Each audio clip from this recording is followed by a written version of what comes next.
So thanks for coming tonight, the third of 3 classes on wisdom. So the first week was on causes and conditions. Things exist in dependence upon causes and conditions, and they can't exist without those causes and those conditions. The weather systems are classic: rainbows, clouds, rain, sunshine. It all depends on causes and conditions. And really, if we track back almost all causes and conditions, we get back to the sun. We get back to the fact that the sun creates life on Earth and everything goes round and round. But there's more intimate causes and conditions, like the soil and the sunshine and nutrients, and causes and conditions to everything. We can't find something that doesn't exist. We can't find something that exists independent of causes and conditions. Everything has a cause. Even rocks that are millions of years old have a cause in the cosmos.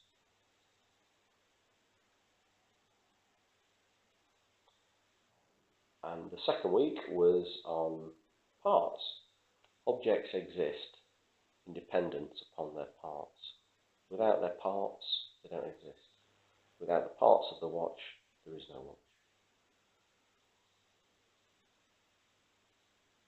But equally, we can't find the watch separate from its parts. So if we take every little bit of that watch away, the hands, the face, the links, the chain, the atoms, each atom, if we take it away and it's not the watch, we throw it and we go, that's not the watch, that's not the watch, that's not the watch. Each atom, we throw it away. We've done a search for a watch within the atoms and we haven't found it. And then this week is on understanding how things exist in dependence upon names. So these are getting more subtle. Easy to understand how things exist in dependence upon causes and conditions. That's quite straightforward, we all get that. Things existing in dependence upon their parts, but not being their parts, is a bit more subtle, and people often go cross-eyed at that point. I'd sort of recommend, if you have, then to persist with it and don't dismiss it out of hand. It sounds a bit wacky, but there's no object other than the parts that are not it. Same with us. There's no self independent of the body and the mind. But the body is just a collection of atoms, and the mind is just a collection of thoughts. And we're going to do a meditation on breathing and on watching our mind. And if you've done it enough, you've realised most stuff that comes up in our mind is a load of tosh. And quite a bit of what we eat is potentially a load of tosh, so we're probably a load of tosh if we stack it all up and look at it. But we're not an independent thing separate from all that. Name becomes even more subtle. Understanding that things exist and are created by names. So things are created by causes and conditions, created by parts coming together, and created, bizarrely it almost seems, things are created by name. When we give a name out and define it, we create something. And it seems completely absurd, and it seems like the thing's always been there, and then we slap a name on it. And then what I'm asserting, what Buddhism asserts, and what I found to be true from my own meditation and realization, is that the opposite is the truth. That the thing does not exist and has never existed until a name is created and a definition. Then all that's happened is there's still appearance.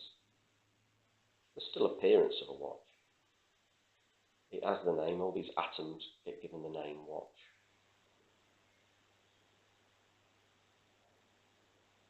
But there's no extra thing. And we have to use labels, we have to use names to function in the world. But if all those labels were taken away, everything would still function.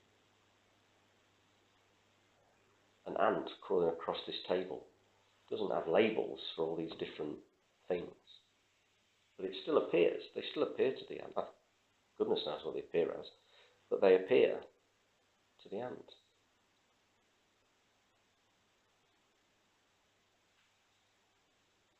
An ant doesn't think bottle or watch. So for the ant, bottle and watch don't exist, but there's appearance of stuff. I'll explain after the first meditation a bit more, because we're going to create something. We're going to bring an object into existence without doing anything other than naming something and defining it. And before we do that, there won't be any in the room, and after we've done that, there'll be some in the room and we'll be able to count them. But before we do it, the count will be 0. We'll do a breathing meditation first, do the body relaxation, the breathing meditation first.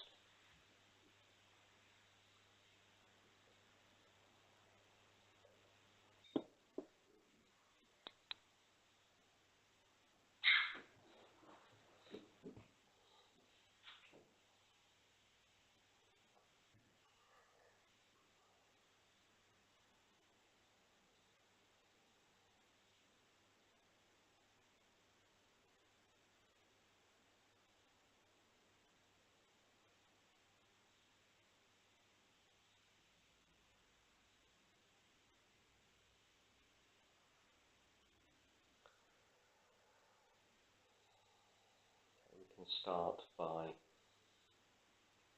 picturing the room that we're in, just generally getting an image of the room. Helps to bring the mind into here, into the present moment.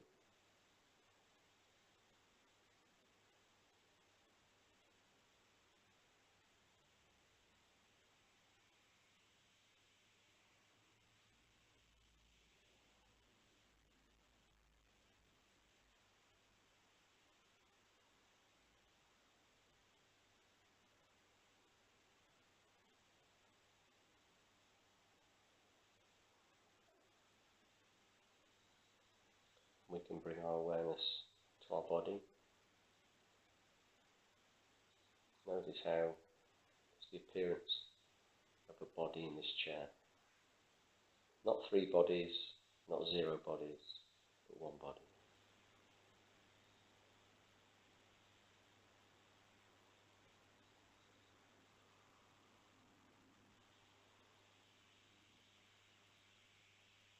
Notice how this body doesn't seem to need a mind for it to exist.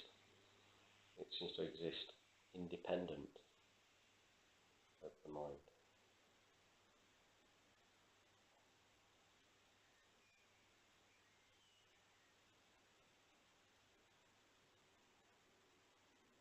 It's very good to bring our awareness into our body. It's very grounding, it's very steadying, stilling, centering, all these different words.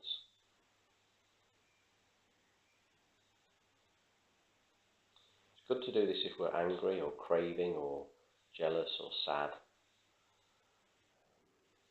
Grieving, doesn't matter what it is, it's to the extent that we can and for the period that we can. It's very beneficial to bring our awareness into our body and to just simply observe what's here.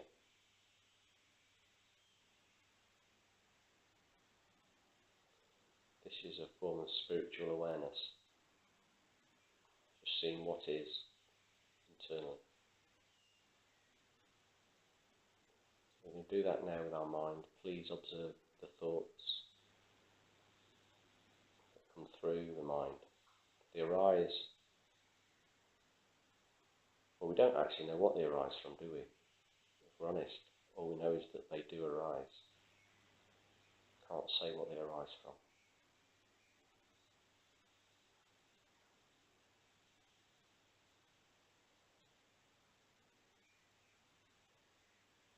We don't really know where it goes to. We just know that it ceases, it changes, and then it dies away.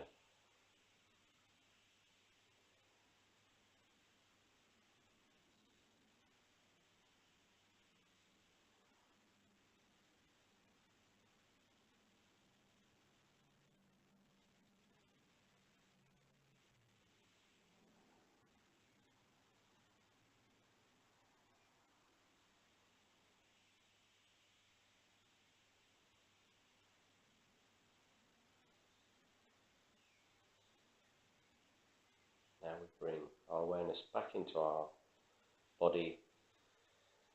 Look for some feeling. Somewhere usually between the chair seat and the throat is some feeling going on. Expansiveness, contraction, tightness, looseness, flutteriness, heaviness. Usually has a bit of physical aspect, sort of physical aspect to it. Movement.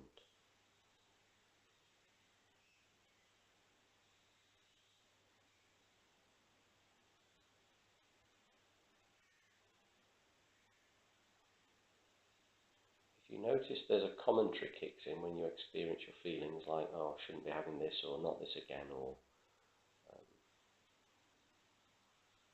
some sort of explanation, judgment, commentary, just let that go and come back to the feeling. This is a practice of acceptance. This is the practice of self-love.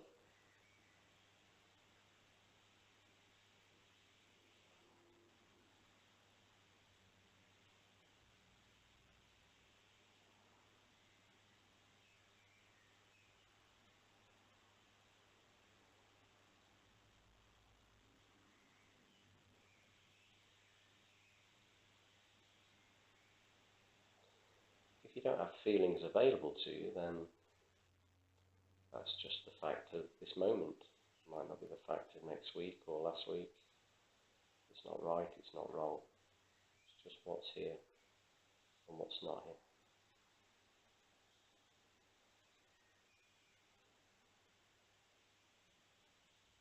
Maybe sometimes we dissociate from feelings to cope. Investigating what's inside of us can help to bring that back.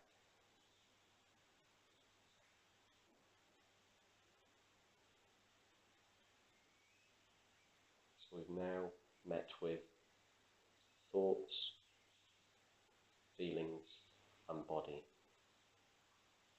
And we can notice how they exist without needing an owner.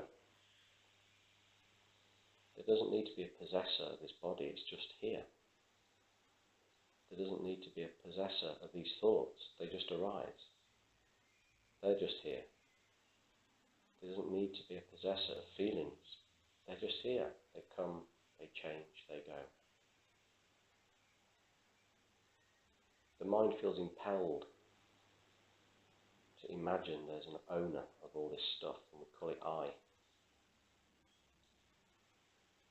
The body, the thoughts, the feelings don't need those labels.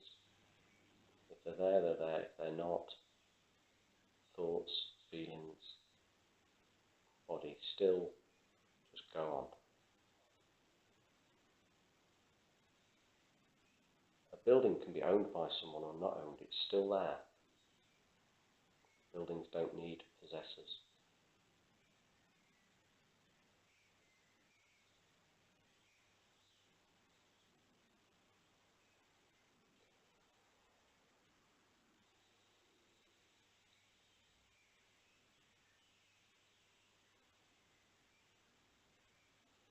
We can now set an intention to meditate for our own peace and for the peace of others.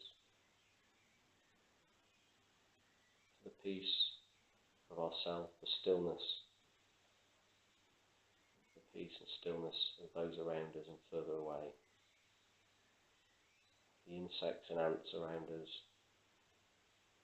the dogs, the cats, the goats, the chickens.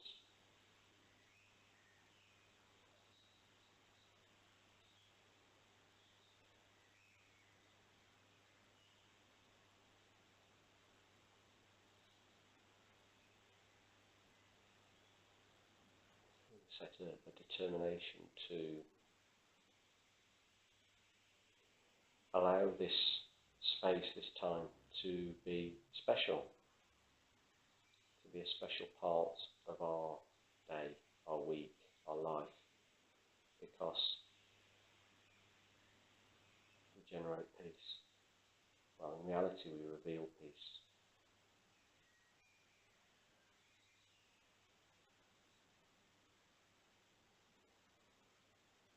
So with a wish to reveal peace and accept things as they are, doing this for ourselves and others, we can now start to relax the body, help to feel grounded and more still. Bring your awareness to your face.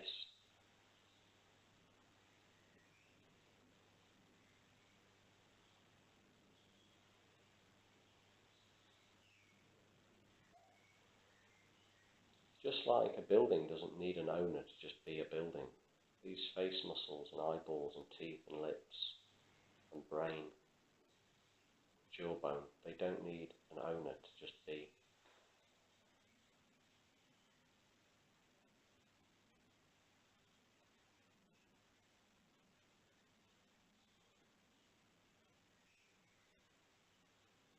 Nobody fires up the brain like a boiler.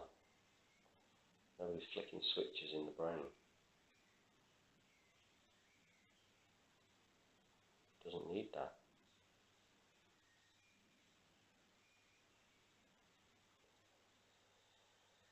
So relax your face muscles, relax your jaw muscles.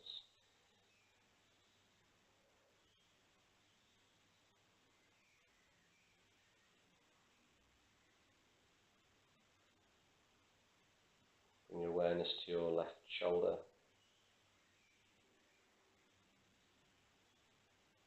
Scan all the way down to the tips of the left hand, checking for tightness and tension. Letting them go. Letting the arm just rest.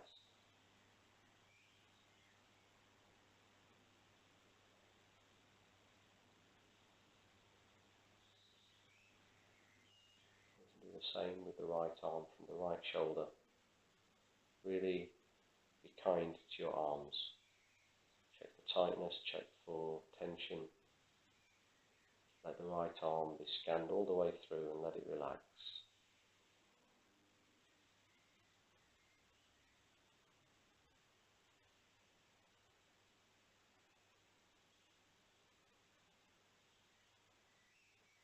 Bringing awareness to the left hip. We do the same exercise all the way down to the floor. And the same with the right hip all the way down. Relaxing our legs.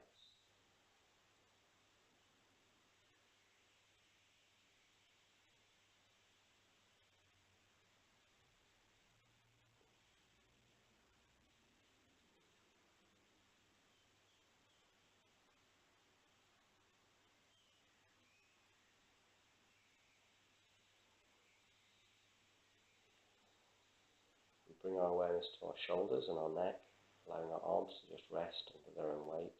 Bring our awareness. Keep the back comfortably straight, chin tucked in a little, crown of the head up, so that the head is balanced nicely on the shoulders. Let the shoulders and the neck relax. Let any fear and worries and concerns and burdens just be not associated with the shoulders and the neck at the moment. Just let them be what they are.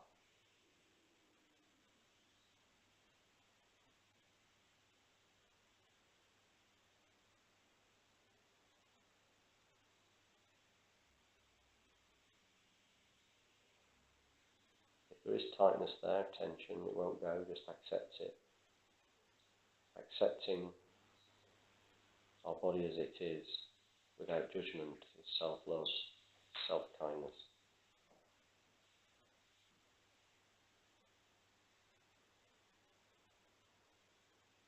Self-acceptance.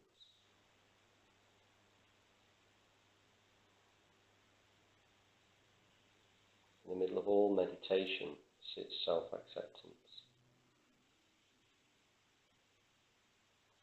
Because we see the world through the filter of our own mind.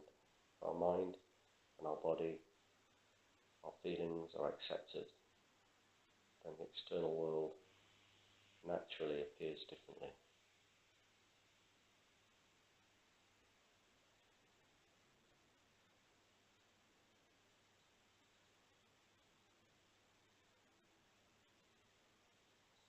Now, imagine inside your abdomen is swirling black smoke, swirling around inside of you. There's the manifestation of all of our misunderstanding about the way things exist, our confusion. That is the root cause of our anxieties and worries and stresses.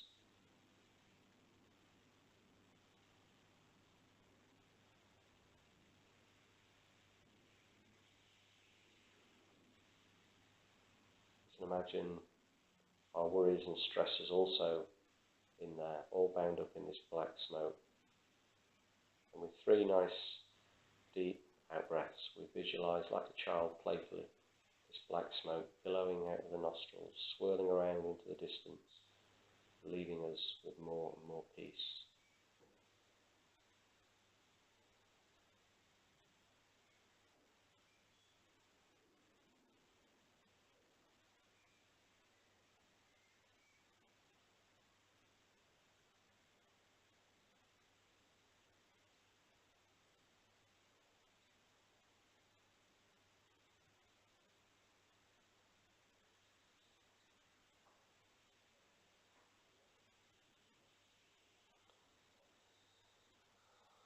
We now breathe in, beautiful, sparkling, golden, energizing light, keeping our breathing natural, normal. Breathing deeply, breathing well. Sometimes we breathe quite tightly just into the top of our chest. Allow your breathing to go all the way down. Imagine it goes all the way down to the chair, seat. If that feels strange, just imagine it to the bottom of the lungs. But if you can imagine it going past, allow that feeling to run by all the way to the chair. Beautiful, sparkling golden light that has the power to freshen, lighten, energize the mind and make it feel positive.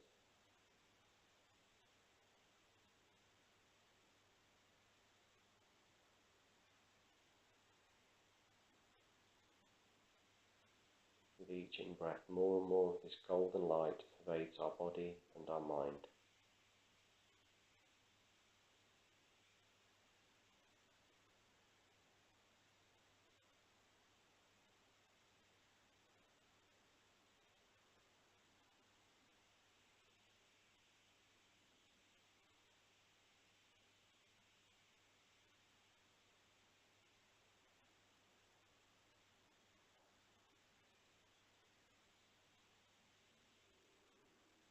Making our mind and body feel lighter, more refreshed, cleaner, clearer.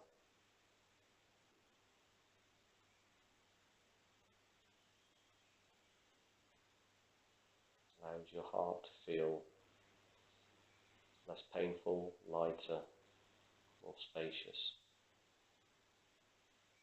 more cared for.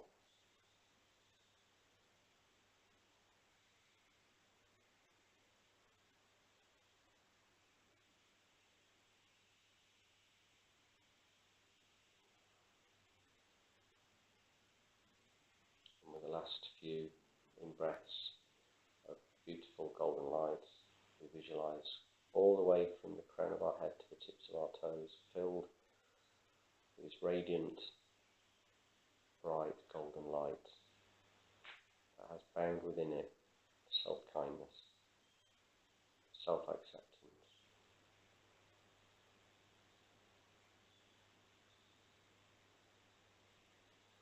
If this doesn't feel easy, just accept that that's the case and do it anyway.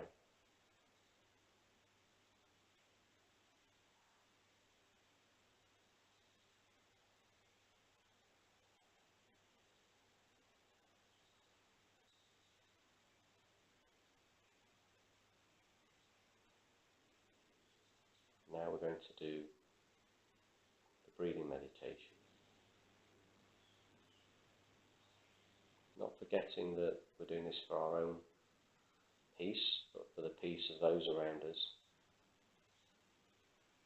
And those around us are almost infinite in number, trillions of insects and animals, and billions of human beings.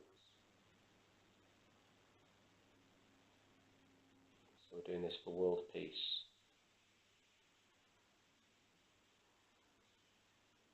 Which isn't just absence of wars, it's stillness of minds, calm minds.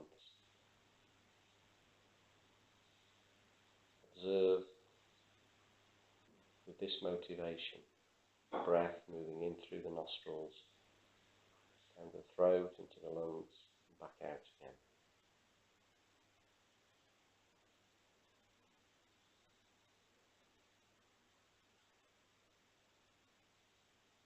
Allow yourself to just give in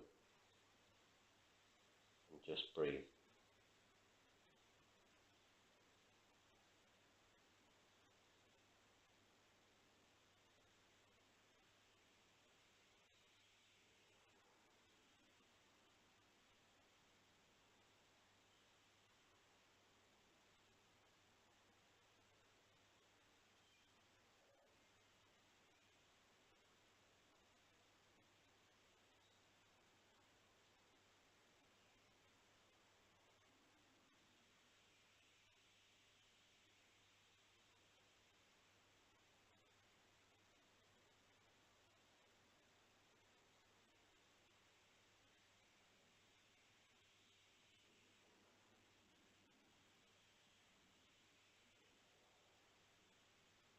Now bring your awareness, keeping your breathing normal, bring your awareness into your nostril linings.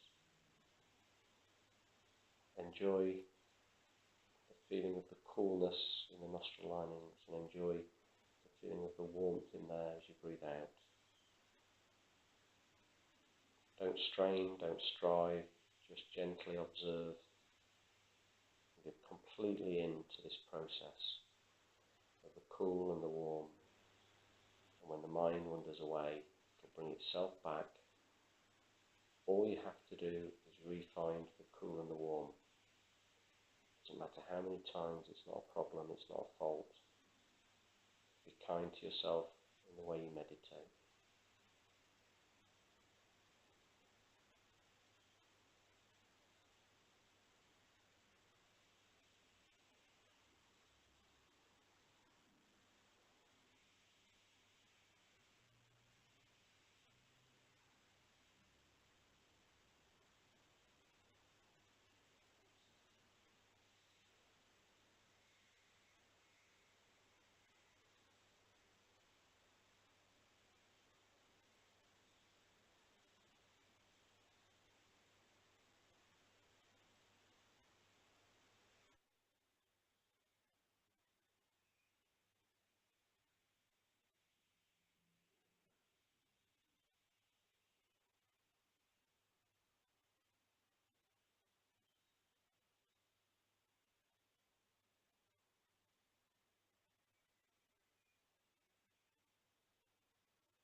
Now bring our awareness to the very rims of the nostrils. Allow your curiosity to stay in each moment with what's here. Cool and warm, cool and warm for the last 3 or 4 minutes.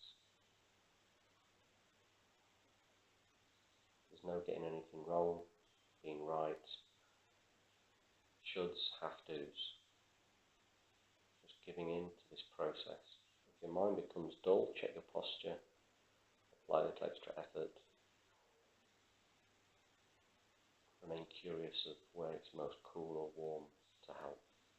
And check in frequently, am I still doing it?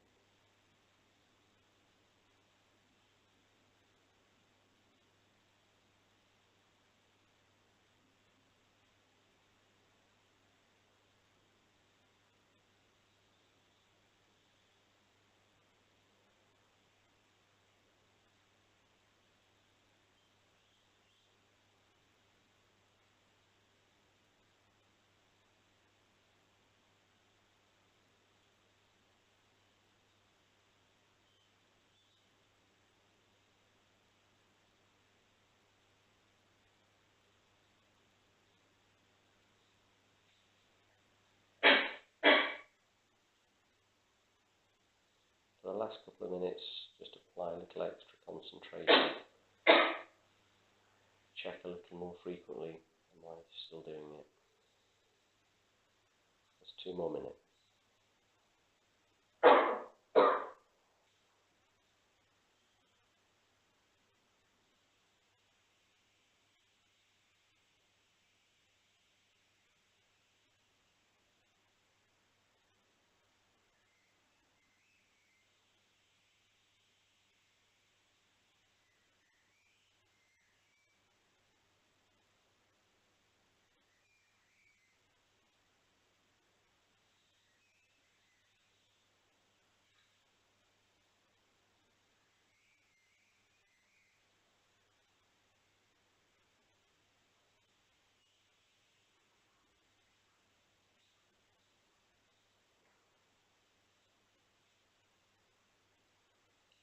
Before we come out of meditation,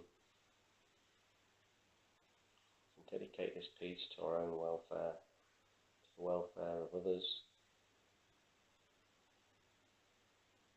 May everyone find their peace.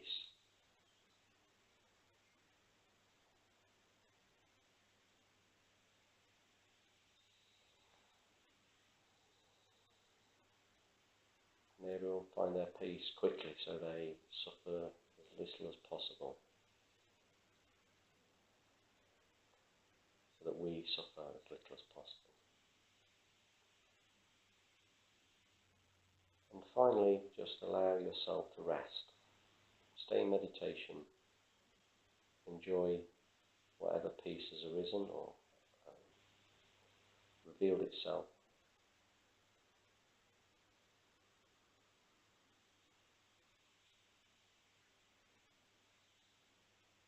For the next 30 seconds or so.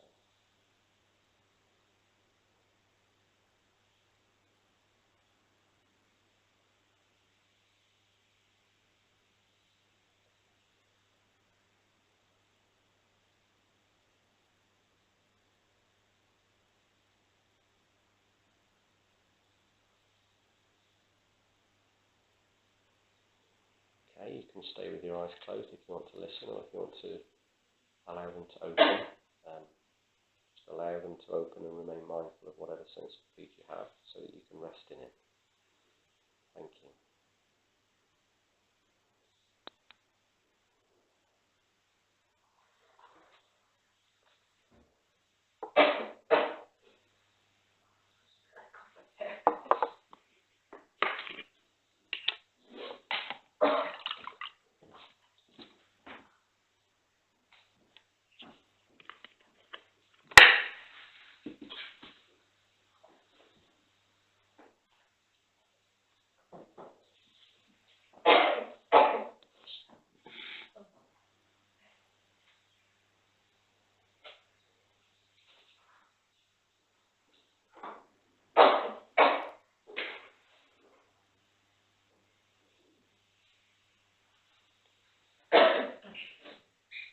Okay, so we suffer. We never ask really, do we? We never ask, why do I suffer? It's not a question. If you're you're spreading it. I bet if you ask anyone to write down 10 questions, they probably wouldn't, unless they prove me wrong, but probably wouldn't write down, why do I suffer? It should really be our number one question, I think. You know, along with what are the lottery numbers for this week.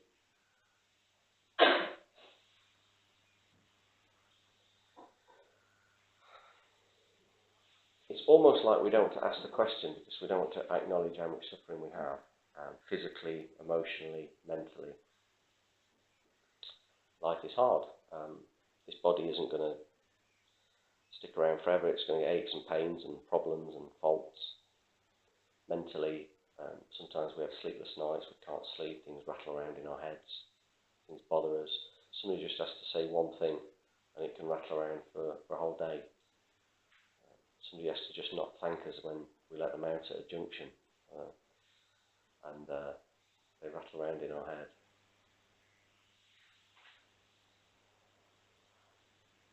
we can feel emotionally battered, we can feel emotionally exhausted.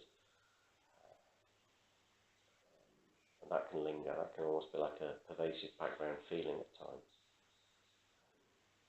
And there's a lot of it, and there's so much of it, we tend to sort of be in denial of the fact that we suffer to that degree.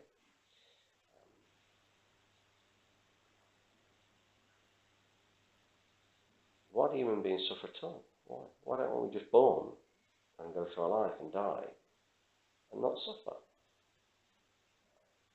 The mind doesn't want that. The mind wants, yeah, you've got to have a bit of edge, you've got to have a bit of way, you've got to have a bit of wow, got to be a bit of that stuff, isn't there? You know, for it to be fun. No, not really. You know, how much suffering do you want? How much stress do you want? So it's important, I think, a question like, why do we suffer? Well, we suffer because we misunderstand what's here. And because we misunderstand what's here, we also overlay that with misunderstanding of its qualities and attributes and faults. So there's this whole drama of life plays out. Misunderstanding the way the self exists and protecting it, desperately protecting it, fearing for its existence. When ironically it doesn't exist. The self we believe in doesn't exist. The self that appears doesn't exist. Just like a stump in the shadows that we think is a robber doesn't exist.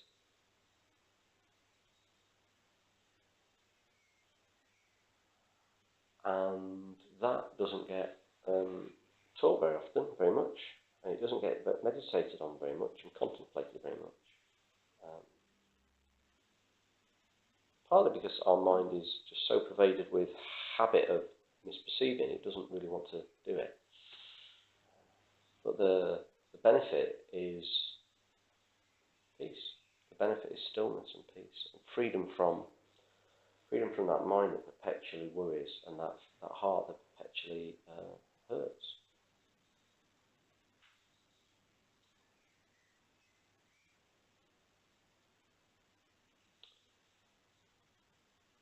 So this is subtle. I'm not expecting people to get this. I'm not expecting to get this. If you do, wonderful. If you don't, then first time anyway, or 15th time, or 20th time you think about it, fine. But I heard this teaching on things being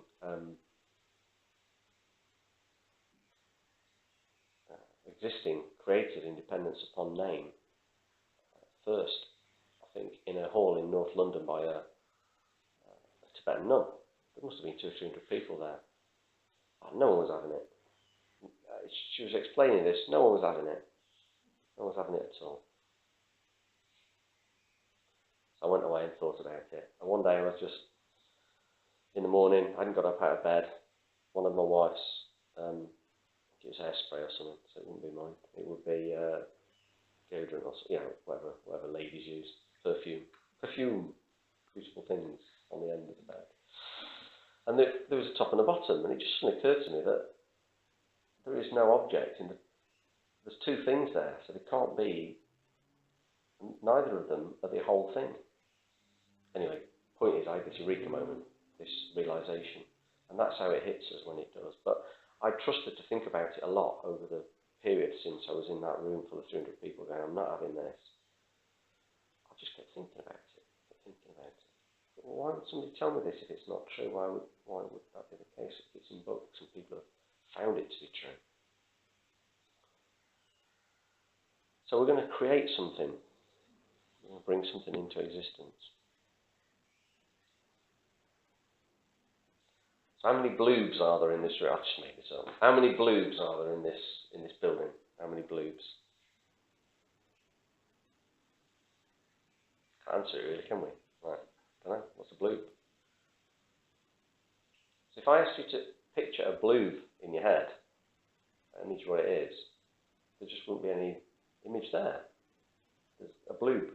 I mean, you could create an image in your head, but if you just, there'd be no conviction that it was right, so you'd have to let it go, and then there'd be no image with it.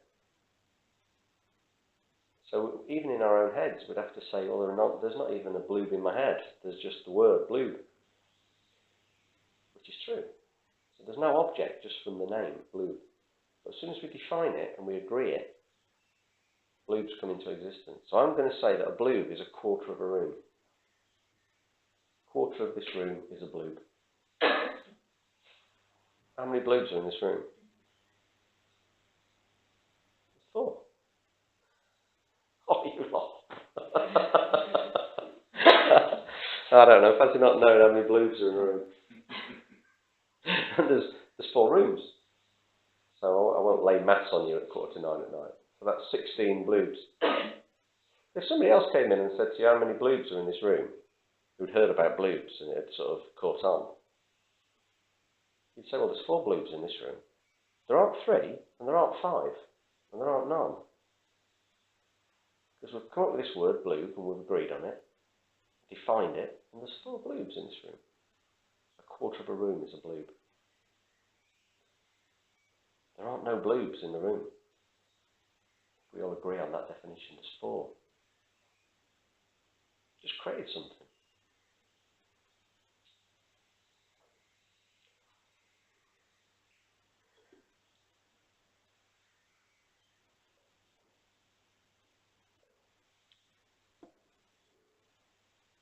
That object didn't exist before.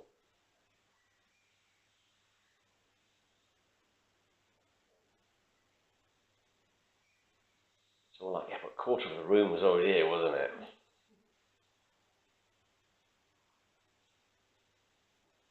Well, somebody defined room. There isn't a room here just because there's a room. There's a building with walls and bricks. Somebody decided to call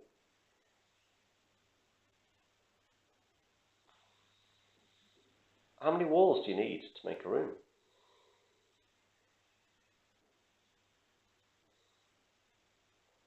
Is it 2? Is it 4? Is it 3? The fact that we start to argue the toss over what's what proves this. If something's already there, we'd all just go, that's it. But the United Nations argues with other people about whether countries exist or not. Now, what's it called? Where are the pirates? Somalia. Somalia's got Somaliland at the side of it. Now, a load of people believe there's Somaliland and they believe they stood in it. And the United Nations says, we're not having it, there's no Somaliland. So is there Somaliland or not? And they'll argue about it.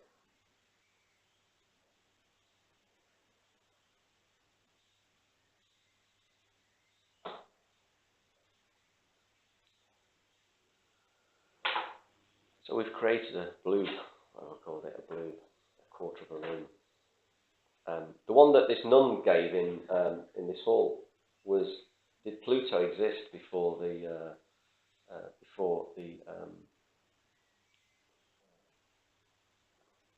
planet existed? And the irony of that is that since then, it's been declassified as a planet. So there was a period up until 1926 or whatever when Pluto didn't exist. The planet Pluto didn't exist. Then the planet Pluto existed because it was named. Before then, you ask somebody Pluto, they'd think of a dog, I suppose, and yeah, they wouldn't think of that. The planet Pluto would not come in their heads, they wouldn't have to find it. Even if they knew where that rock was, they wouldn't point to that as Pluto.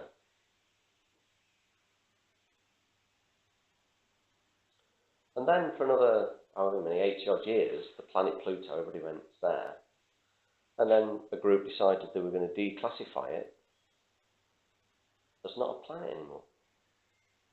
So the planet Pluto ceased to exist.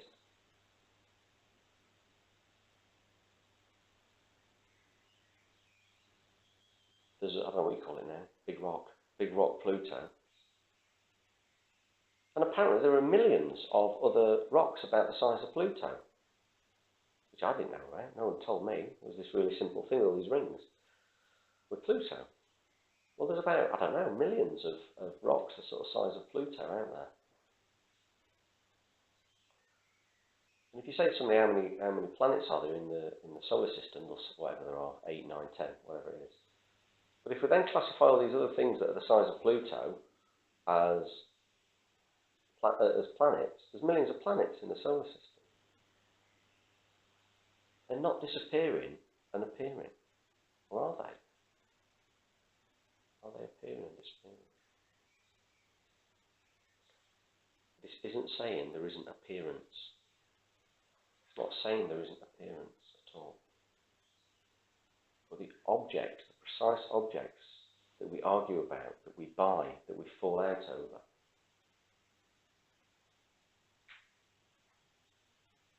they come into existence when we name them and define them.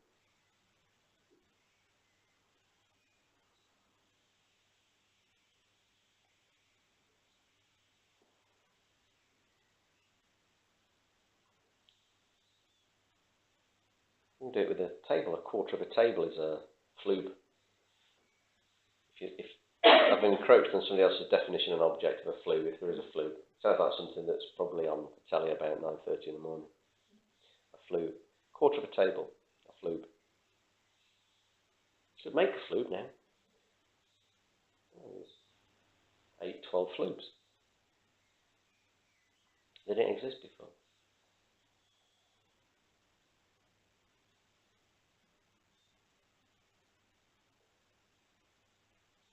Before you were given your name, you didn't exist. If somebody walked into a room before I was given my name,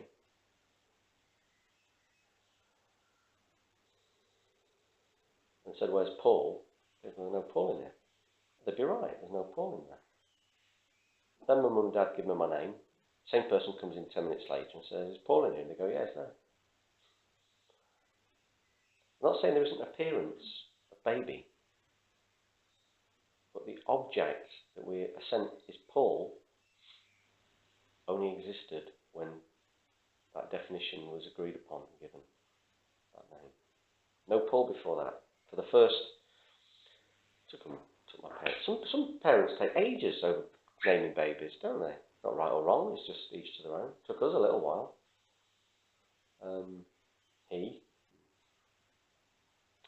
Some people take ages.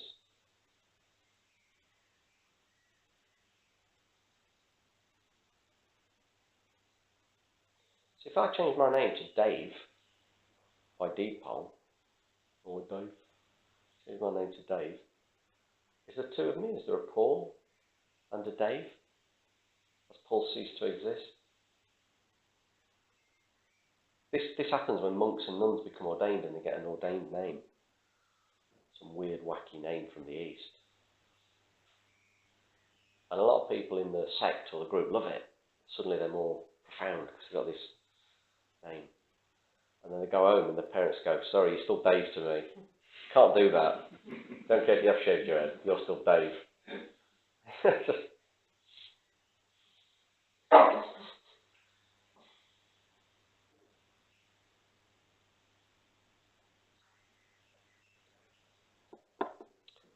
Pluto is a bunch of atoms floating around out there. It's formed due to intergalactic dust coming together in some magical way. They're the causes and the conditions. It wouldn't be here if they didn't happen. All those parts create Pluto. If all those parts, all those atoms of Pluto were spread out, Pluto would cease to exist. If they were spread to the far corners of the universe, there's a concept, corner of the universe, then Pluto wouldn't exist. They'd come together. But they're hanging out there until 1920, I think it's 26, I might be wrong. Let's say they're hanging out there. They're just rocks and atoms. Pluto doesn't exist yet, can't find it. Somebody says, calling that lump of things, which is just atoms, we're calling it Pluto. We then believe there's one thing, Pluto. These atoms are still, let's say there's 1 billion atoms make up Pluto. There's still only 1 billion atoms. There isn't 1 billion atoms plus Pluto. Yet we believe there's one Pluto.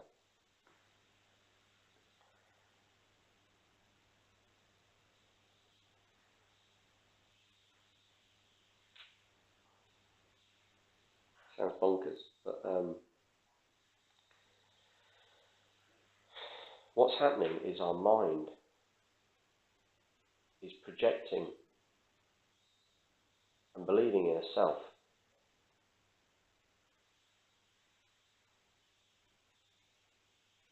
that we think doesn't need the mind to create it. The mind creates a perception of self. It then deludes itself that it didn't create it. And we believe there's a self out here that can't be turned off by the mind, brought back by the mind. And it bloody well can. I can do it. Turn the sense of self off, turn it on again. You can do it after a certain amount of meditation, you can do it. Turn it off, turn it on again. Bring it out, put it back. The mind creates that. Pluto wasn't a planet. Pluto is a planet. Pluto wasn't a planet. So when there's no appearance of self, there's still arms and legs and thoughts and feelings like we had in meditation. And they still work and they still function. But there isn't drama. There's no drama. Because this self arises, and then we go, bloody hell, there's a self, let's protect it. Oh my God, this is so precious. How dare you offend it? How dare you attack it? What if somebody does this? What if somebody does that? What if I lose my job? What if I end up in the gutter? What if I end up dead? We're defending something that's never been there, but that appears to be there. Just like the stump and the shade, the stump in the shadows thinking it's a robber. So this is really important when there isn't a sense of self, when there isn't the appearance of a self that's independent of everything, the mind, then it's just peaceful. When there is that, it's chaos.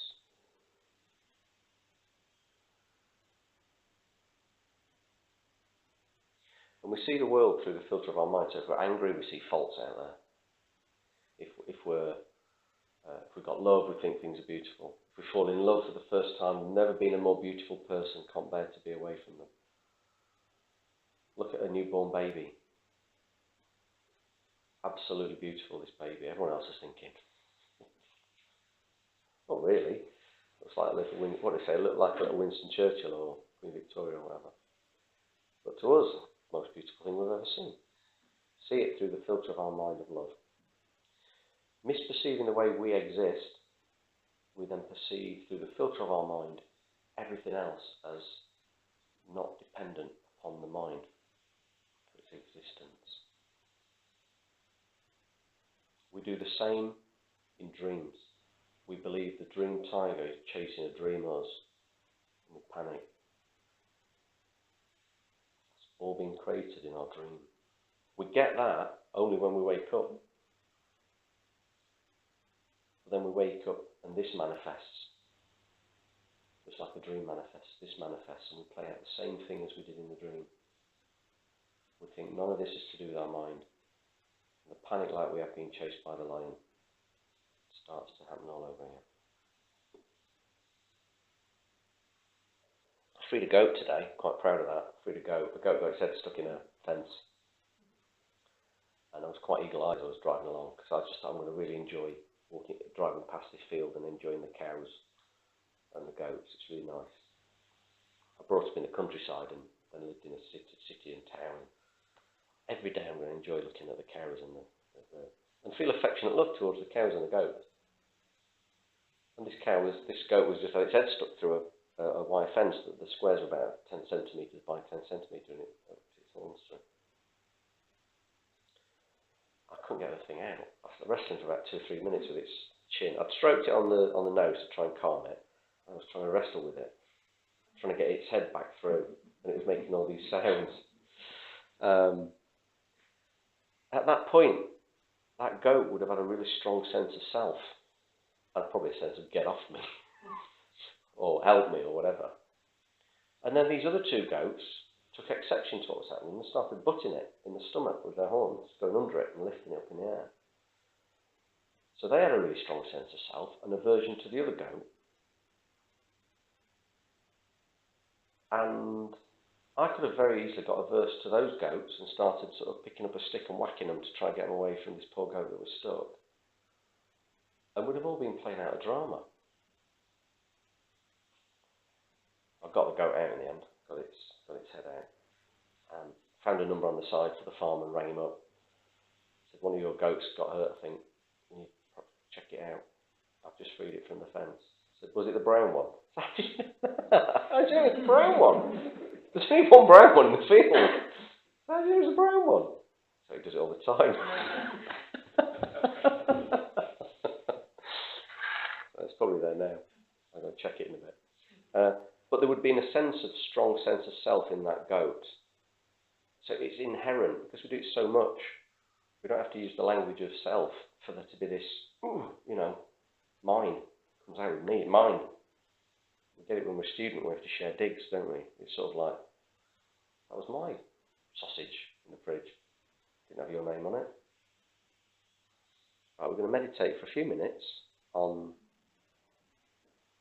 this gobbledygook we've been talking about. Okay.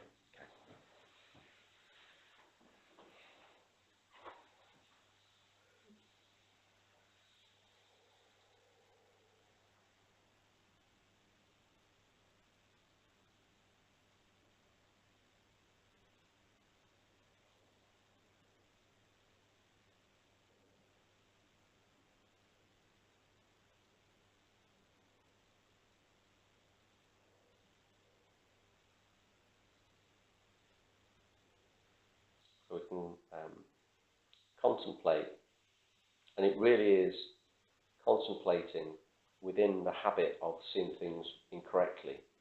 So it won't appear to be true or valid, but we just keep doing it until we get a eureka moment. So the planet Pluto, did it exist? I'm not looking for answers, I'm looking for you to contemplate this in meditation. Did the planet Pluto exist before 1926 or whenever it was named? If it did, and you told somebody, where's Pluto? Could they point to it? Where would it be? Not the appearance of a blob in the sky, but the planet Pluto. Just have a little think about that in the teaching today.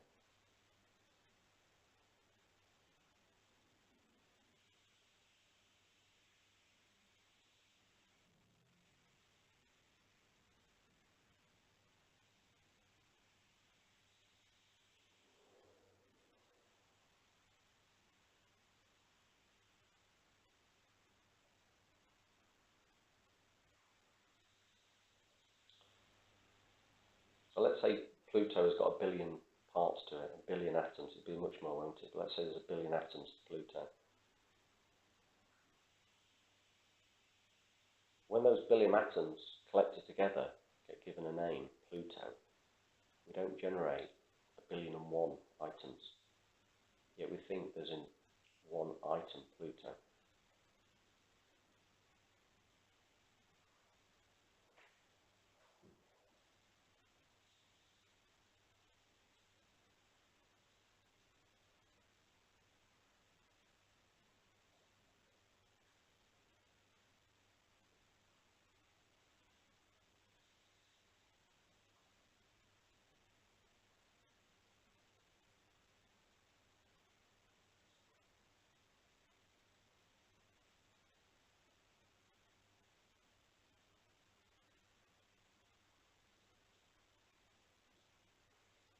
Think about this a bit more out of the class, but we're going to move to you now. So when you were a little baby, before you were named, please play out that scenario in your head where somebody comes in the room and asks for you before you're named. And then you're named, and then they come back in the room. Just have a contemplation about the single object, you, in that situation. Your name.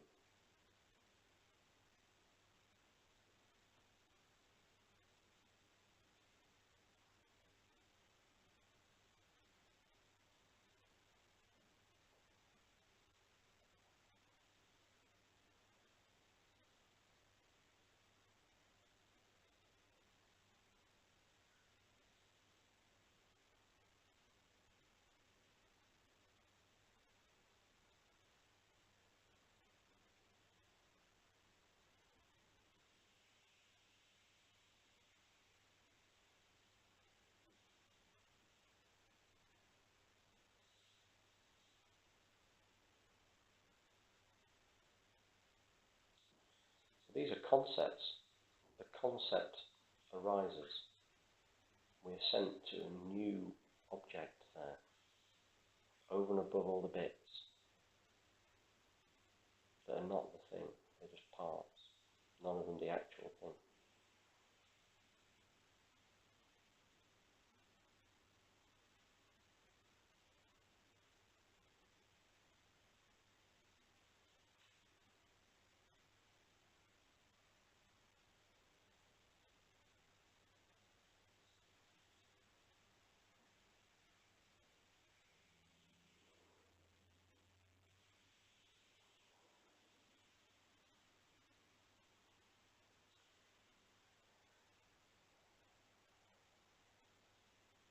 If somebody walks in a room before you're named and asks you by name, and people say, there's no one here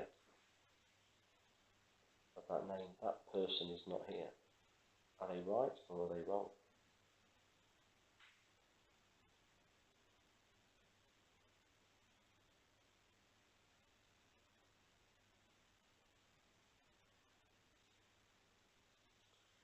Not whether the baby's been named that yet or not, but that person, David or Brian or John or Mary or Bob, that baby, that named person.